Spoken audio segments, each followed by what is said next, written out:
The most important thing I think a mentor can do is like show that they really love you. It makes me so emotional talking about Chris, but like he was this very accomplished guy at the time when I met him. He could get any writer he wanted, and he chose to work with me. And there was a part of me that was almost like, I don't think I'm even good enough to work with Chris. Like he got like real writers. Like I just like blog and I'm like funny. Every day I'd go see Chris. Sit with me for 2 hours at his office. And I saw he had all these other manuscripts from like really phenomenal writers, like, Wes Moore, Ta-Nehisi Coates on his table. I'm like, man, I'm like a fraud in here. But seeing his like joy and love for what we were writing together just made me want to do my best every Mm. day.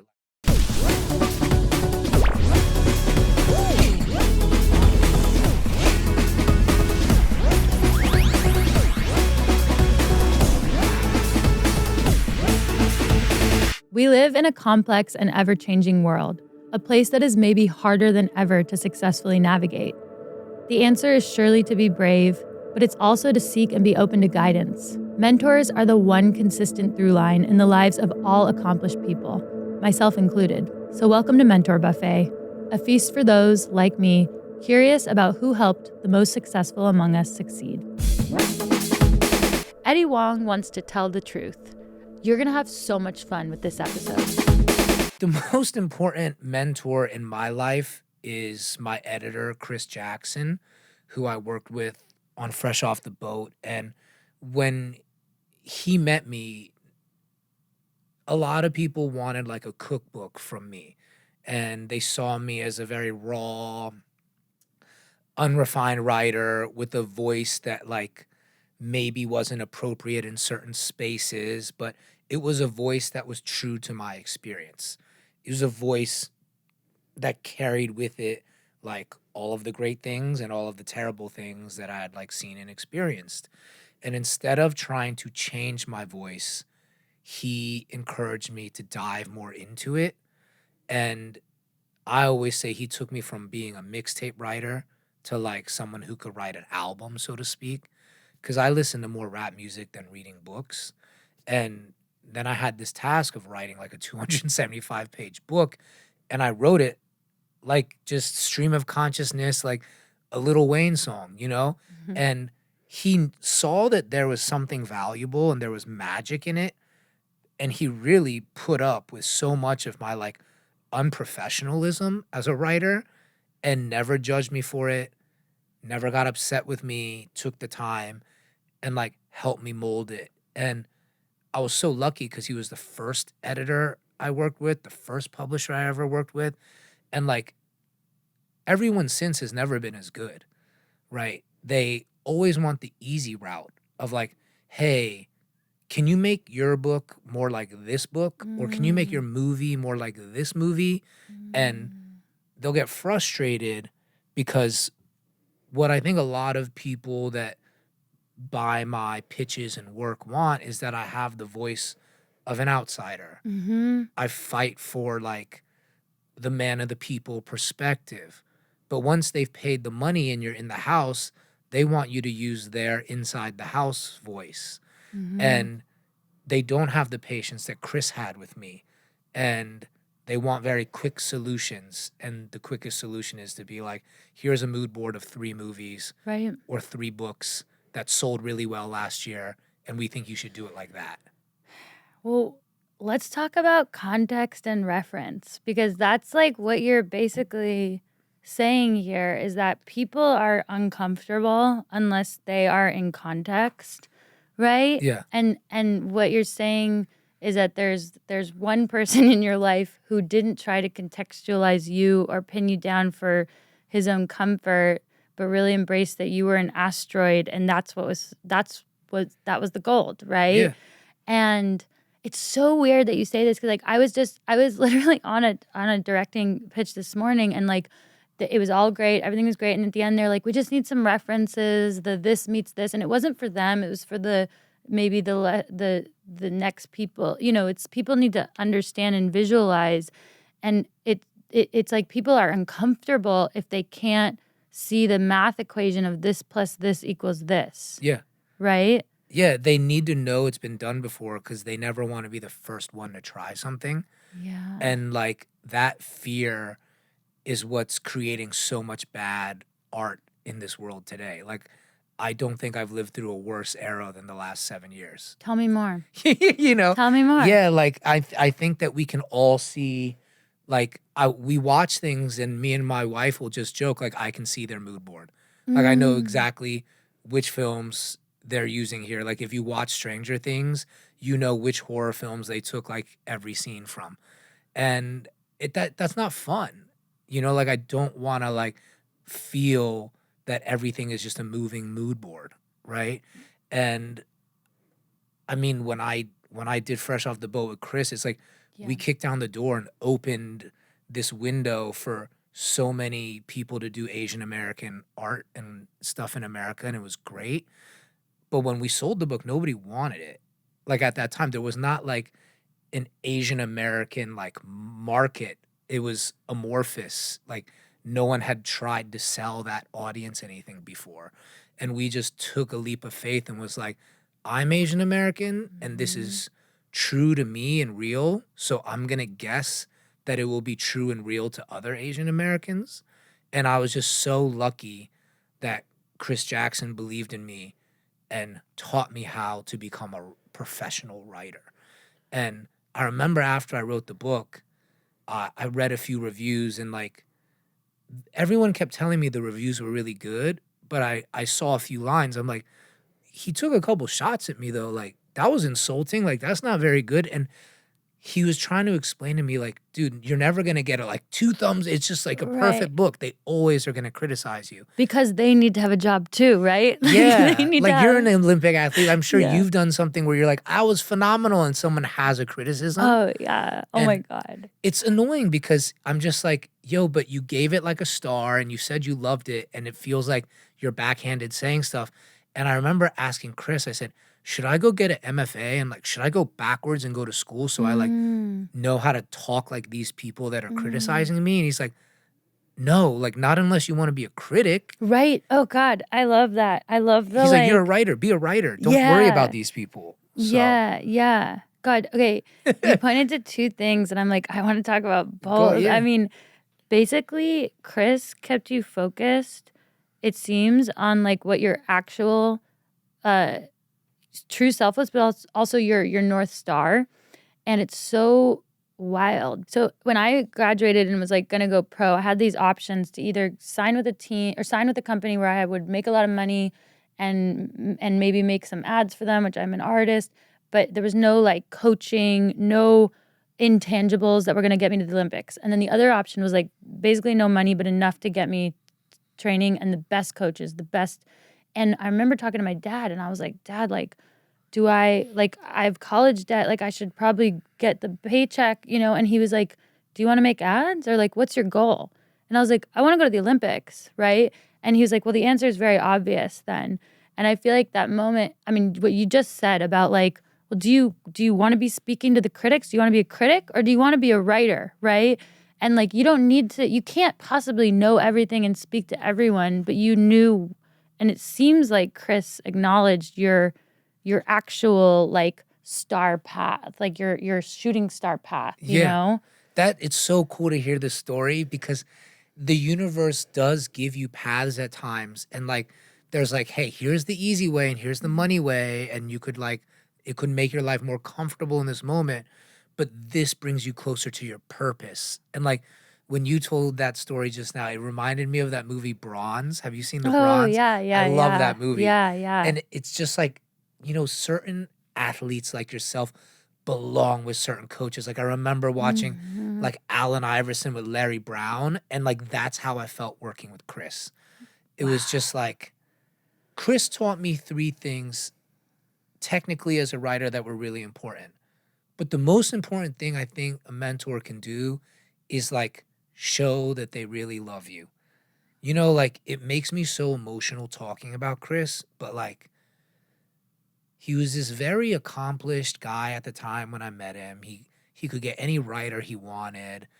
and he chose to work with me. And there was a part of me that was almost like, I don't think I'm even good enough to work with Chris. Like, he got like real writers. Like, I just like blog and I'm like funny, but like I know I've never played this game professionally, so to speak. Mm-hmm. Yeah, And please talk to me in sports terms, okay? yeah, You know I'm no, gonna get it. I'm a sports person. I'm doing it only because of me. Like, No, it's my good. bad. We have a Yeah, good shorthand. It's yeah, good. yeah, It's good. It's good. yeah. And I was just like, it was like, I was like, every day I'd go see Chris. He'd, sit with me for 2 hours at his office. And I saw he had all these other manuscripts from like really phenomenal writers, like, Wes Moore, Ta-Nehisi Coates on his table. I'm like, man, I'm like a fraud in here. But seeing his like joy and love for what we were writing together just made me want to do my best every day. Like, I just wanted to do my best for Chris. And he said to me, these are 3 things to work on. 1, I want you to focus on the narrative. Like, look at this like a highway.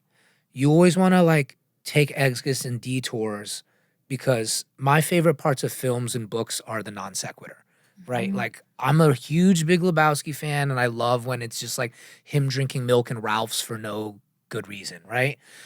But he was like, pick and choose your spots to do your like funny non sequitur stuff, Mhm. but try to stay on the highway because there is a like core story here. So Mhm. stay focused on your path. Mhm. Even though all this other stuff outside the window looks cool, you don't have the time in this book to like get off on every exit, or you'll Mhm. never get where you're going. That was the first lesson. The second lesson was, he was like, you are so opinionated and you have so much feeling, right? He's like, I understand when you're writing and talking, it's just like you're a kid that was silenced for many years of your life, and now you have like a pen and you're like getting to write and you're just excited. But the reader doesn't know that. And the reader doesn't know how it feels to be like bottled up for so long. So I want you to pay attention to negative space and just give the reader moments to like take a break from your brain and keep going along on that freeway that we're talking about. And I don't think I did the best job of it. I did my best in Fresh Off the Boat, but like I really tried, right? The third lesson was, he was like, a lot of times when you write and you get to a point of pain, you tell a joke to elude it and get back on the freeway. And he's like, but if you're gonna get off the freeway to like tell a joke and see this and see that, but then you get to this point of pain, like, we waited so long for you to get here, you should really give us something. You kind of owe the reader something here, my man. And that was the hardest part. And because so much of my story has to do with like abuse from my parents. I don't even like calling abuse. I don't even like acknowledging it, because I love my parents and I always will. And like, I'm an immigrant kid and they're from a different world. So there's so many parts of me that like refuse to feel like a victim and refuse to blame them. And like, I know people watch my stuff and read my stuff and are like, just say it. But I'm like, yo, this is just who I am. Like, I have a lot of trouble with it. And I just love my parents, But I did really work on that with Chris. That was the thing, because he was like, the truth is the most important. So what is your truth? And like, you can respect your parents, but not have to protect them. Oh man, I can't tell you how much I feel that. Dude, like, well, there's a difference between what happened, which is fact, and that's something that it seemed like Chris was pushing to share, and the labels that kind of encompass that story into a word that encapsulates that is bound in context, like the word abuse is bound. A lot of things fit in there. It's different than what actually happened to you. It's a word that might apply, but it's not. They're not. They're not to be fused. My dad was terrified of me sharing about my mom and her suicide in my book, because he didn't even tell me, right, how she died. So he doesn't want to talk about it, right? And he also didn't want to be called a hoarder. but he said it was okay if I said he hoards things. And I was like, Yeah. words are crazy. Yeah. Words are crazy. Why? And they're inaccurate. Right. Very many times the words are very inaccurate. And Mm-hmm. I also just would like to remove the element of judgment from my relationship with my parents. Right. You know, and like at the age of 42, like I'm just trying to remove judgment and criticism because it's really hard. It's really hard to be a first generation immigrant parent. And like, I think in my 20s and my teens, I was really upset with my parents. But the older I've gotten and the more space I've gotten, I'm just like, it's really important to not judge. Right. Yeah, because judging is acting like we should have known better. Mhm. Right? Yeah. I'm like, what is it? What is wrong with judging? Is that it? Is it That somebody else should have known better. that someone else should have known Yeah, better? It's not fair. Right, because they didn't know better. Like the fact is they didn't know better because it happened. So Yeah. what we're saying is you should have known better, but we're here on this planet to like just try our best, right? And everybody I think who has integrity is a good person is just functioning at the height of their intelligence at any one time, and it's limited by our experience and our mostly our experience, right? And so maybe the opposite of judgment is understanding that those limitations, right? Understanding and acceptance is like significantly more powerful than judgment. Why? If you're well adjusted, the assumption is that you would act in your own self-interest. So when somebody does something and we judge them for it and we're like, why did you do that? You should have known better. You should have acted better in that moment. I think the better question to ask to understand them is, well, how does that action make sense in their self-interest? Because I think if you look at it from an individual's position of self-interest, their actions make a lot of sense. Now then we can judge their self-interest, and that may be even darker, Right. but potentially more accurate. Like my mom, she won't listen to this pod. It's okay. I didn't eat much when I was a kid. No one will believe it because I'm the way I am now. But like, I didn't eat much as a kid, and she would break down and she would cry sometimes because like I have like a weird relationship with food, and she feels partially to blame because she would just like slap me when I didn't eat. And like I didn't want to eat, and she would just like slap me. And she gets really bummed out about it now, and she feels really bad. And I'm like, look, it's probably not the best thing to do with your kid, but like you also had me when you were like 21. My dad wasn't the best husband. You know, she had 3 sons back to back to back. Like me and my brothers are separated by like 3 years and then 2 years. And I'm just like, look, I would never do this to my kid. I'm choosing not to because I experienced it. But like from your point of view as a mother with self-interest, and you're trying to get to your 2 other kids you got to take care of, and you don't have that much money, maybe you just lightly slap me so that I eat my food and you can move on to the next kid. Not the best action, but I understand it. Like maybe I'm understanding too far, but I don't know. I choose to understand it.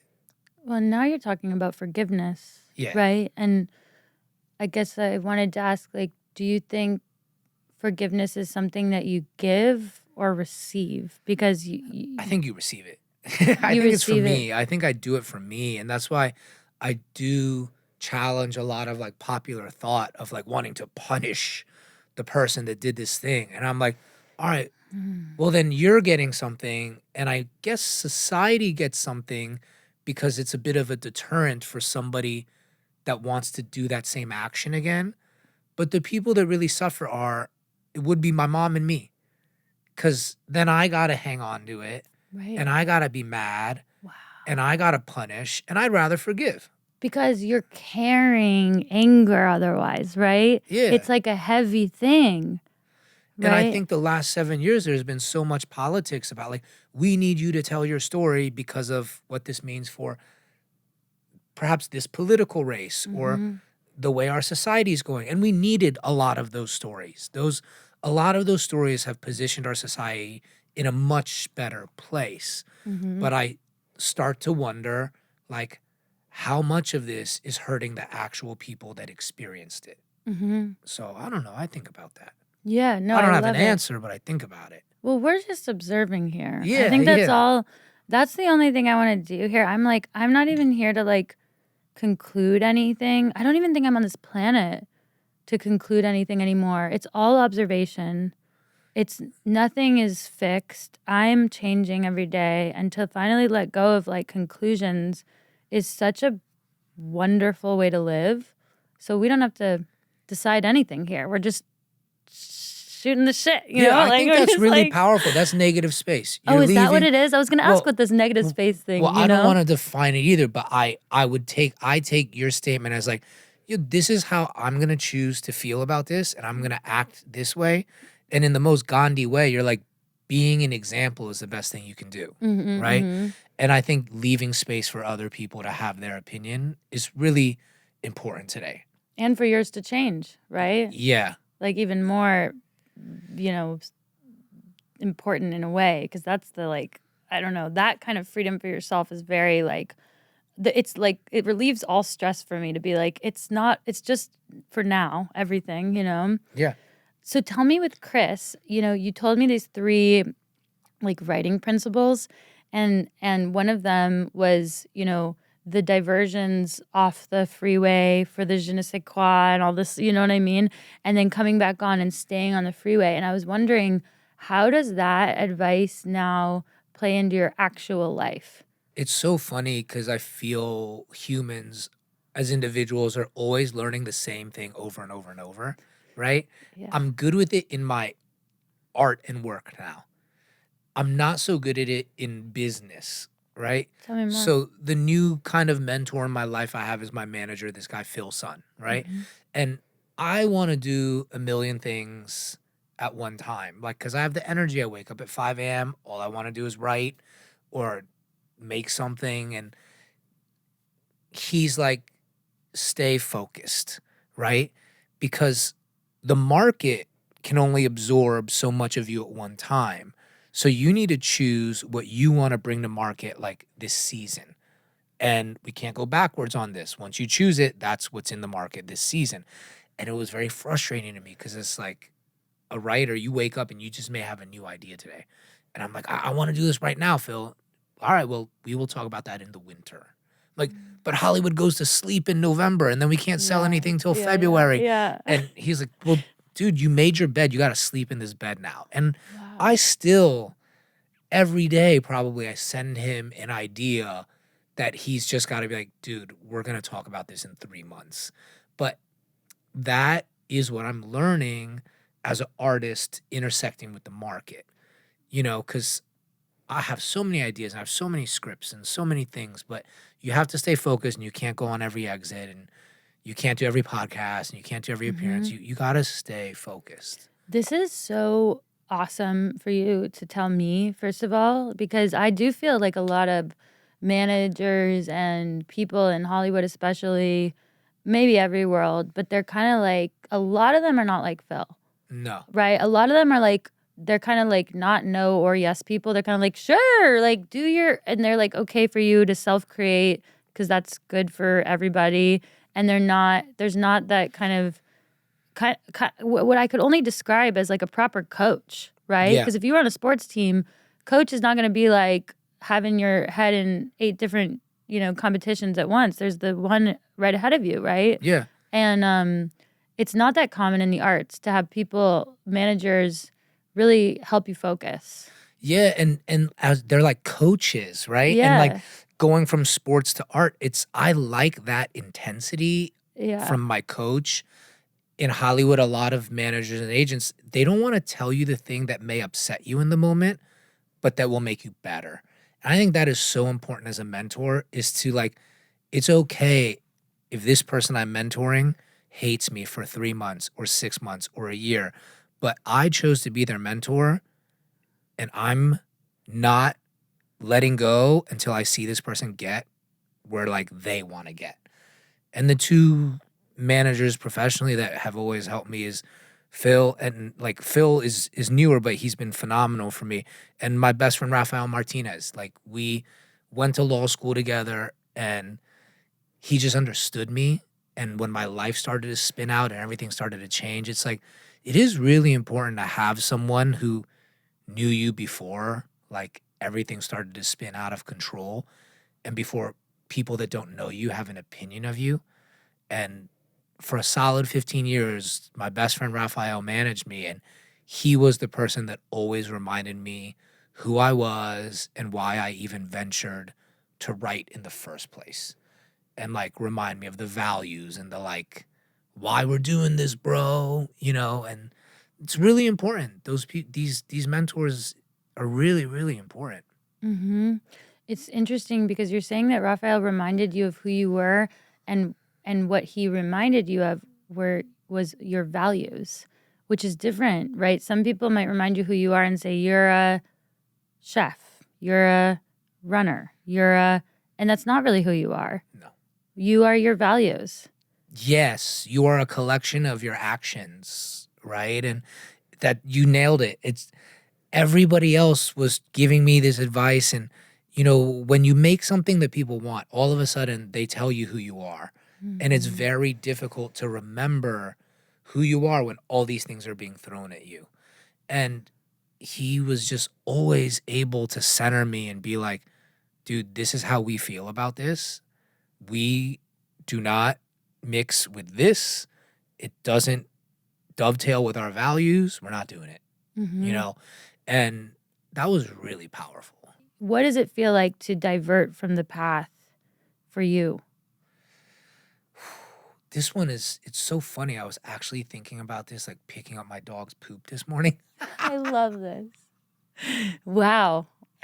And like, it was because I had gotten this poop scoop that is cheaper than like a really good poop scoop. I don't even use a poop scoop. Is that a thing I should do?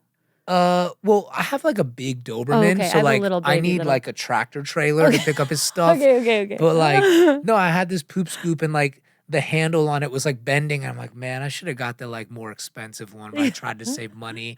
And then somehow my mind drifted to like, man, maybe I shouldn't have like middle fingers up to Hollywood and like left fresh off the boat. You know what I mean? Like I could have afforded that bigger, better poop scoop, right? I'm fine. Like my life is fine, but I don't know. My mind drifts there sometimes.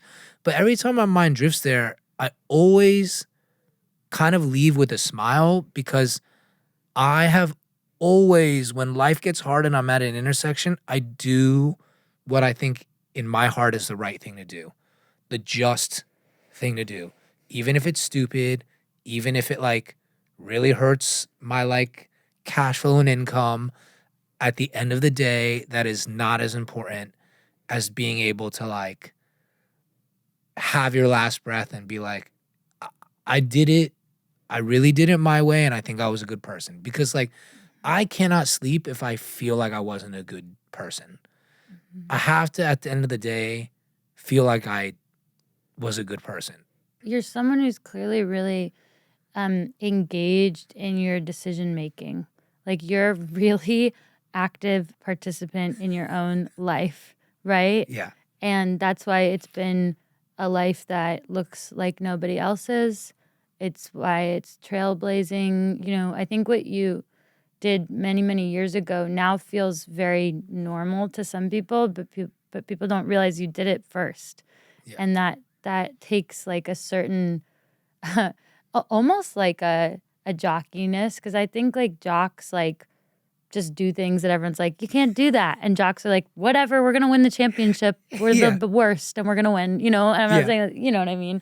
So I think it's pretty, it just speaks to your, you have a muscle that does things like thoughtfully and doesn't assume that what has been done is the way to do it. Yeah. And right? it is a jockiness, and it is a like charming stupidity, I think. Like, have you ever seen that movie Along Came Polly? Yeah. Like, I love Philip Seymour Hoffman in there when he's just like, rain dance, and throws the ball. And it's like, that is the worst jump shot I've ever seen.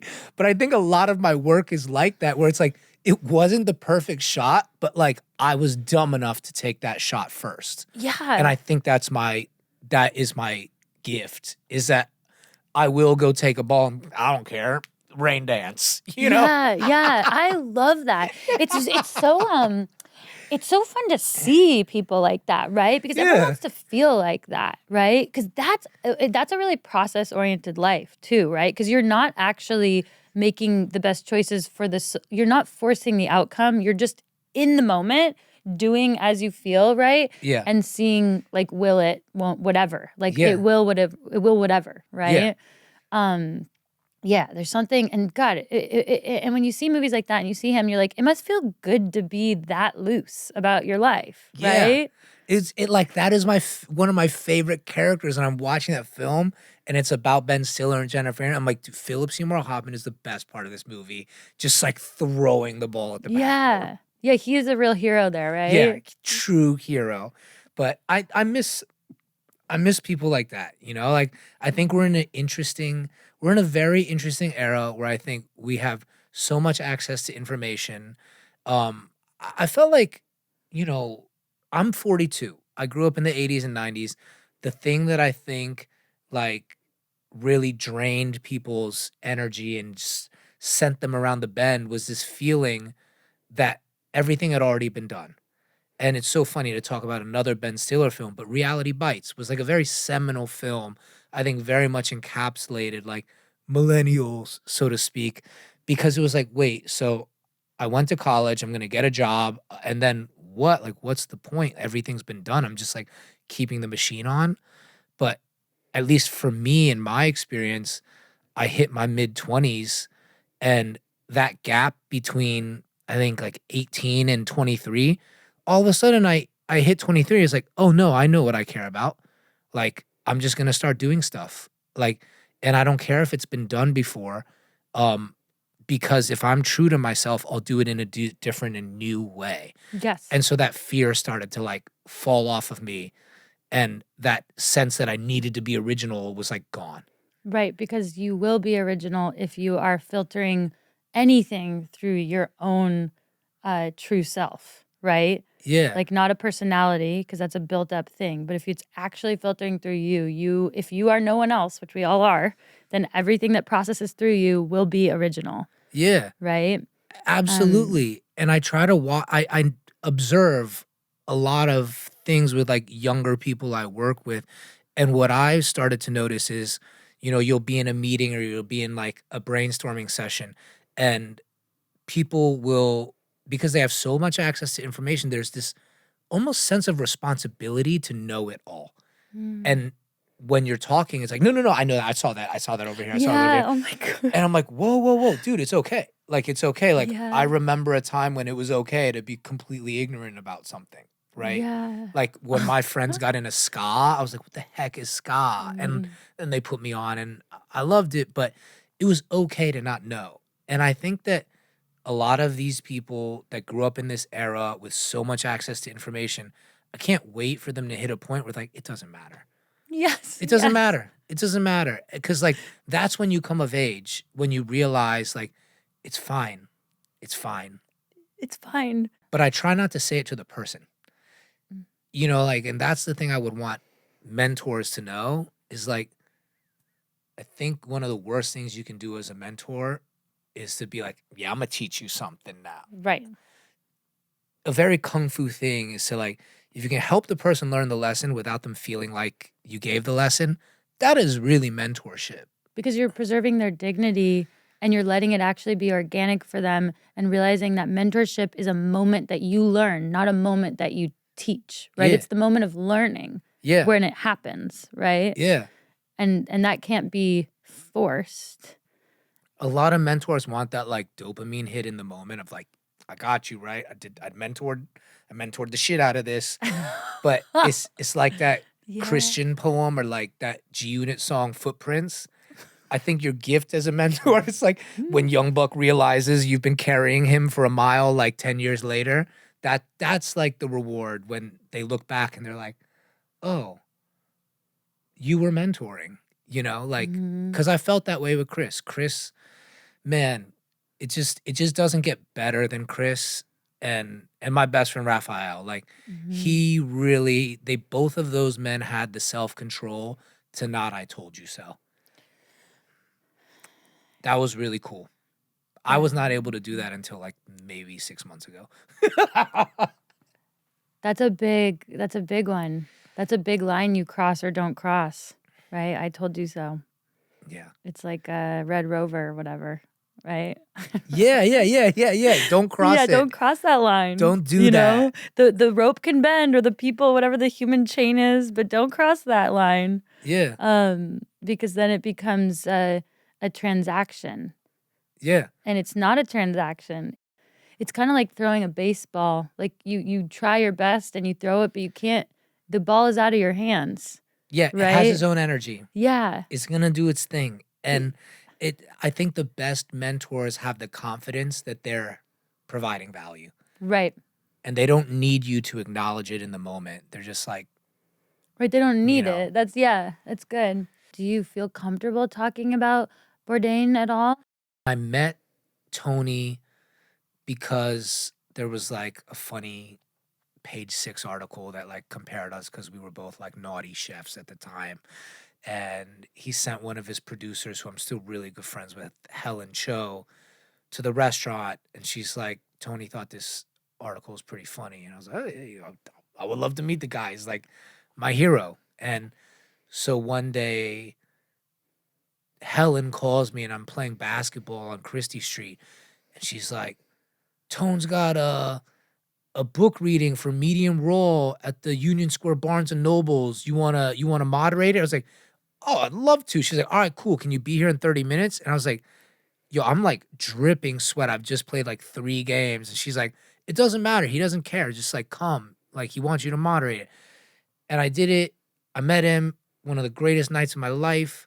And then he just really went out of his way to take me under his wing. I had never seen such generosity in my life.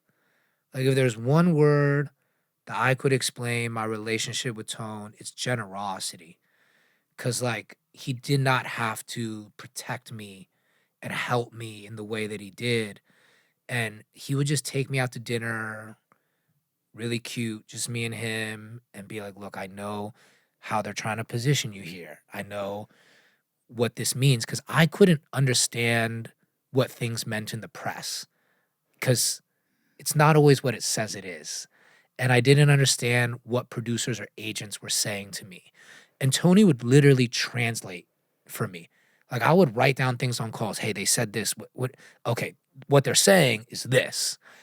And when I started to get in trouble with the press, Tony actually went out of his way to talk to a journalist about my struggles, like becoming a public figure and known figure. And he did a full interview. And I was like, this is unbelievable.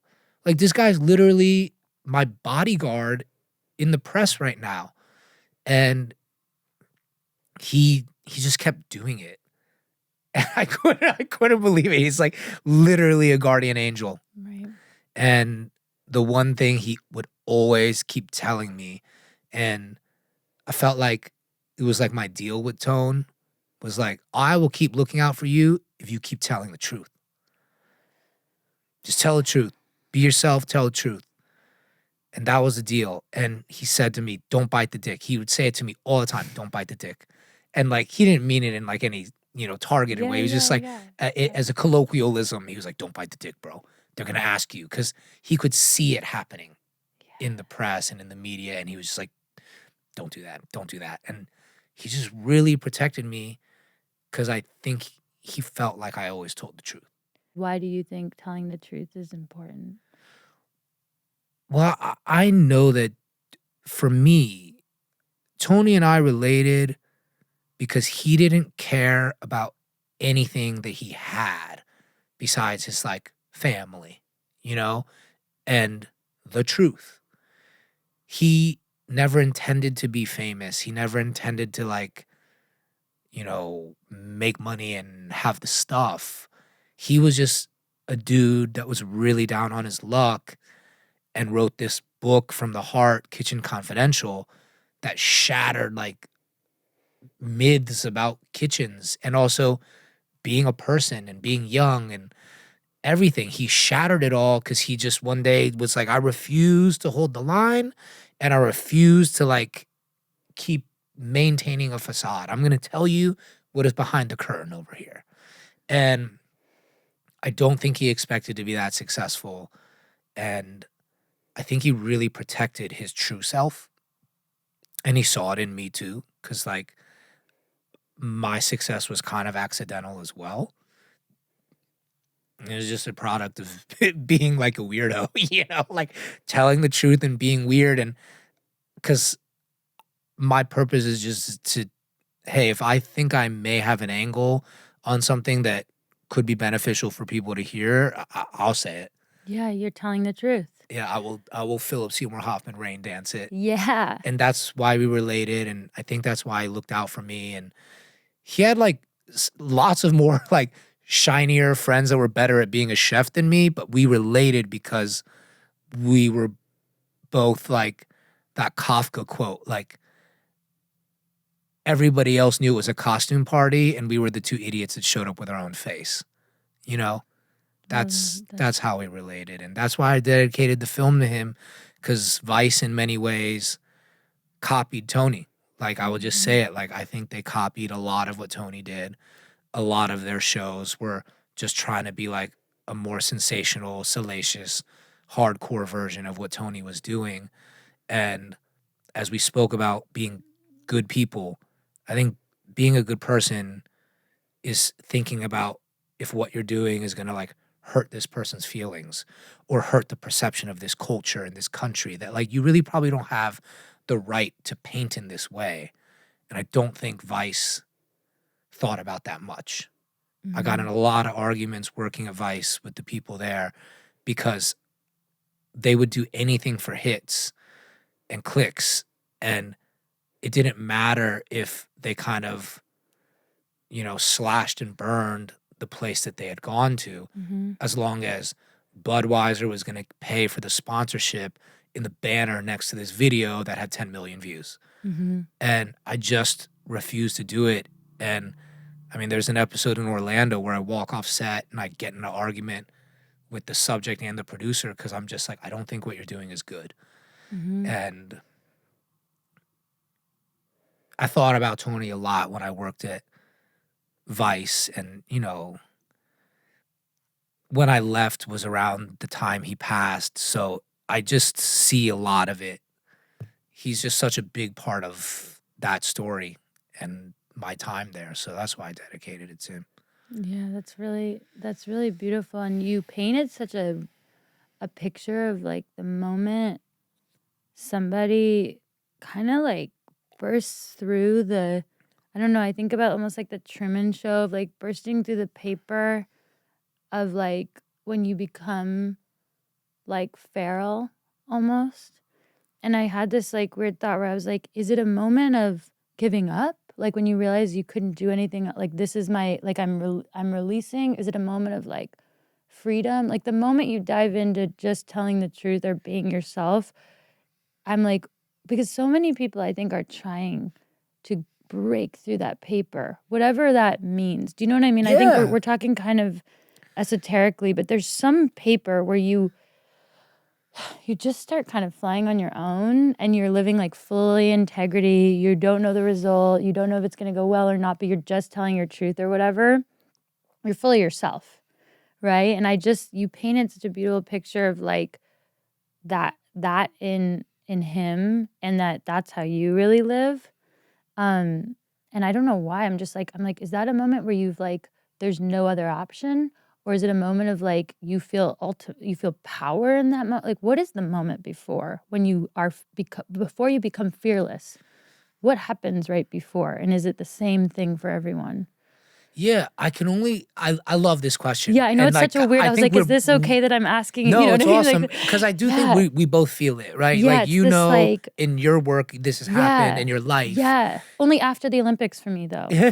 No, really, because Yeah. before you're kind of like brands, but like there's this whole like anyway. No, I that makes sense, right? It's like, for me, even the last year, I haven't been myself, and like, I apologize to my wife all the time. I'm not like a bad person. I'm just not me. I don't have that like juice because I made this documentary, and like as soon as you get into edit, you're anxious about the moment you release this thing. And whether you know it or not, and whether you're conscious or not, there's just like a 10,000 pound block of like lead on your back. Like I can imagine it's like going to the Olympics. I won't say it is because I haven't been, but like, well, you're in editing mode. That's different than living. Yeah, it's different than living right? because you're like being forced to look at yourself. Yeah. And shave it down and be critical. And like when you're in every scene of the film, you're just like, oh my God, what am I doing here? Oh my God, I forgot this and I forgot that. And you go home every day and you're just like, I stink, man. Like, I'm so bad at this. But once it releases, it's just you're magically like, oh, I'm me again. Right. I'm me. I just had this anxiety. And like, once it was gone, like now I'm like going to Costco with my wife and just having fun again, you know, like, because that's what I would like to do is just go to Costco with my wife. But I think to answer your question, the moment before I personally become fearless, there's a lot of anxious thinking and there's a lot of missteps and there's a lot of wasted energy and mystery. You're just like confused and mystified. But when you are honest and you actually connect with whatever true feeling that you have underneath, everything unlocks. And it's that clarity gives me fearlessness. Like there's a novel that I wrote and I wrote it 3 times. I've written 900 pages total. I've written this novel 3 times and I gave it to my wife and she's one of like only 2 people that have read it. And after the second read, she just said to me, she said, you're getting closer and it's a really good book and there's a lot of good revelations. But I think if instead of you trying to dress up the character like it's not you, but embracing that it is you, I think this will be a much better novel. And that unlocked everything for me. And like, of course, like my wife is my greatest mentor ever is my wife. And I was like, oh, it is me. And I shouldn't be embarrassed or ashamed of that. I don't need to give him a different job than me or different feelings than me. Right. It's just me. Yeah. And she was like, just bring him closer. And then the novel worked. Oh, bring him closer. Yeah. Oh, that made me feel like so many things. Like, oh my God. Oh my God, it made me feel like, I don't know. I went to the Berlin Marathon. I guided a blind athlete, a friend of mine, like last weekend. And I went to Berghain, which was so fun. It's the club or whatever. And I remember I had this feeling of like, yeah, like being, because you don't dance with people. You're like, you know, you're by yourself with people. And I had that feeling. And I think if I had had those words you told me of like bring her close to you, it's like, that is a really nice, like image for people to hold. Bring her close to you. Bring him close to you. Like, that is awesome. Yeah. It's a really nice direction. Yeah.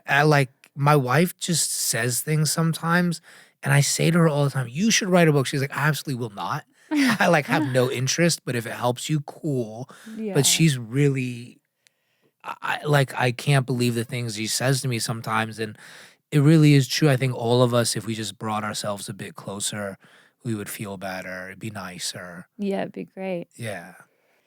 We're good. We did Amazing. It was a lot of fun. You enjoyed it? Yeah. If you're enjoying Mentor Buffet, follow Voicing Change for more inspirational and truly life-affirming content from shows like Soul Boom, The Proof, Feel Better, Live More, and the Rich Roll podcast. Just go to voicingchange.media. That's voicingchange.media for a beautiful selection of productive and positive shows.